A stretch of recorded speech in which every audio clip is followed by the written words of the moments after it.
Okay, good morning, grade 11s. Okay, so let's quickly look at the memo for our friends program. Enter names until stop. So we wanted to type in names until the name that was typed in is stop.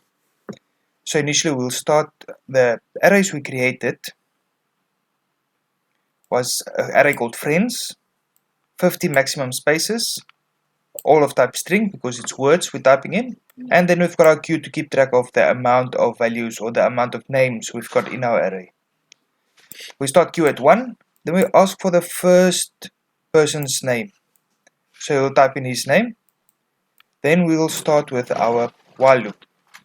So while the friend at that position, so the friend at position 1, but then we used lowercase, so that case does not matter. So while the friend at position 1 is not stopped, then we want to just increase the queue and then ask for the next name. And then every time, so that will happen until that friend's name at that particular position is stopped, then it will go out. But that means that friend's name we don't want because we don't want the stop value. So that's why we just decrease queue by 1 so that we do not see the stop name as a name. That was just a stop value. Then we need to display. For the display purposes, we created a procedure again. So we typed it on top, procedure display, Control Shift C. Then it created it here somewhere. Display. So we've just got our variable to go to use in a for loop. We cleared the rich edit. We made our for loop to go from 1 to q, which is the amount of names we've got, and then we just displayed all the names.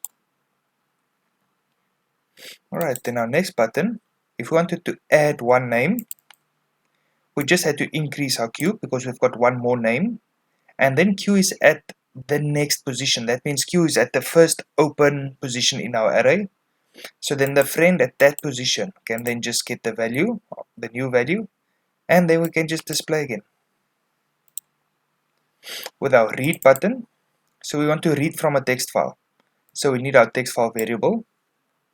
Then if our file does not exist, the friends.txt, then we just want to tell him the file is gone and we just want to exit the button. If the file is not gone, then it will arrive at this position here. So then we can assign our tf to our file name.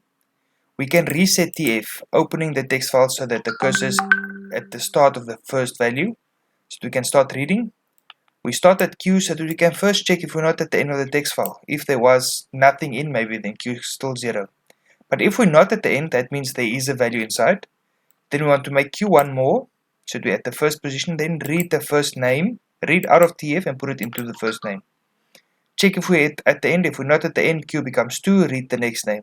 So that will carry on until we're at the end of the text file. Then we just need to close the text file, and then we can display again.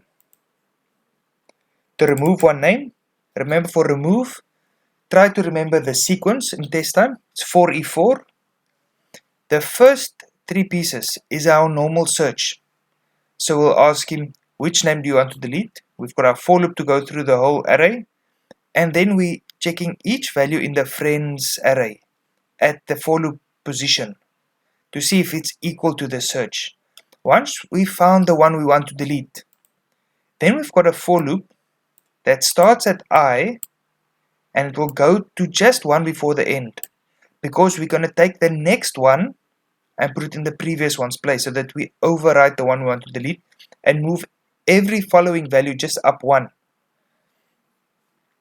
And then when we're done moving all of them up 1, now it basically means our last value will be a duplicate. So we just want to decrease q so that we basically delete the last one. We tell the program, listen, there is only one less value than he actually thinks there are.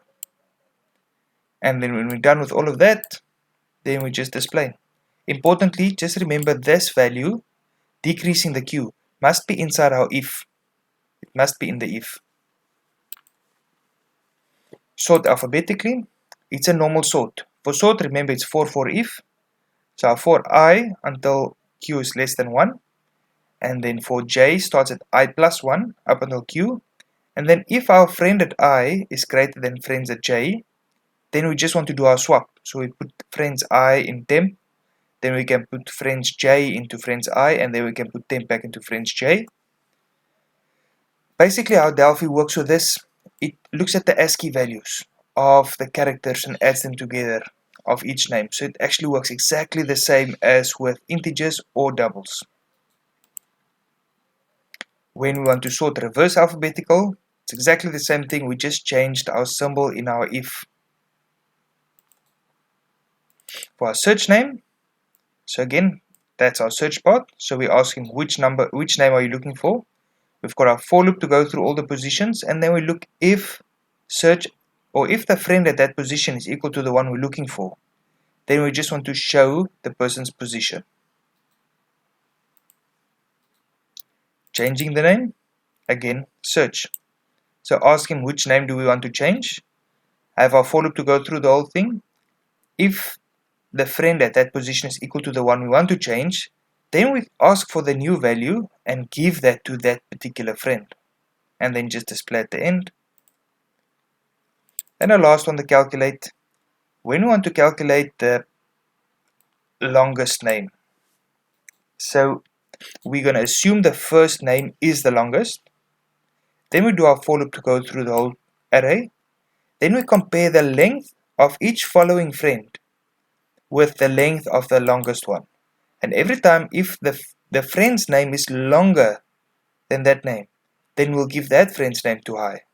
So we'll keep the longest name the whole time, and at the end we can just display that name. That would be the longest name. When we want the average length, we'll just have to initialize our variable to 0. We've got our for loop to go through all the positions in the array. And now first thing we need to do is we need to get the total of all the lengths. So we take the length of the name and we just add it to average, and that becomes the new average. And that will happen for all the names we've got. Once we've done that, we just divide that total by q to get the average, and then we can just display it. Okay people, so that's our friends program. I hope this is okay. Next week we'll do our linked arrays. Good luck and enjoy.